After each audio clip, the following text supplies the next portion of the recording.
Hello guys, ito naman yung may nabili akong another bundle ng Scoban toothpaste at saka mga oral care. So itong apat na Scoban na to, ang grams nito ay 80 grams, apat na ganito. Tapos mouthwash na ang flavor ay peach at saka isang mint flavor. So yung isang ganito ay 5 yung laman niya. So is 5 na peach at saka 5 na mint flavor. Ang itsura nito kapag tinanggal mo siya ay ganito yan, ganito yung per sachet niya. So bali limang ganito siya. Yan. And super ganda nitong gamitin guys. Pwede nyo lang lagay sa mga pouch nyo or sa mga wallet kasi easy to carry lang. At saka meron din free na dalawang toothpaste. Ayan, yung ganda ng toothpaste nila. Free na lang yung ano niya, mga bottles niya. And ito pwede rin itong ilagay lang din sa bag kasi ang small lang niya, fit lang yung dalhin. Na rin nag-office kayo or may pupuntahan kayo, mag-travel kayo. So pwede na rin ito parang pang-travel pack. Then lagay din sa bag nyo para easy to carry lang din. Ayan. So nabili ko to sa halagang 200 plus lang. At ang marireceive niya na lang, yun naman ay 1, 2, 3, 4, 5, 6, 7, 8 items na product ng Scopan.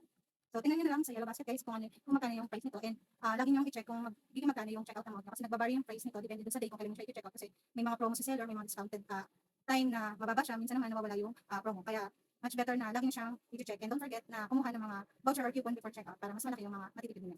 Ayun lang guys.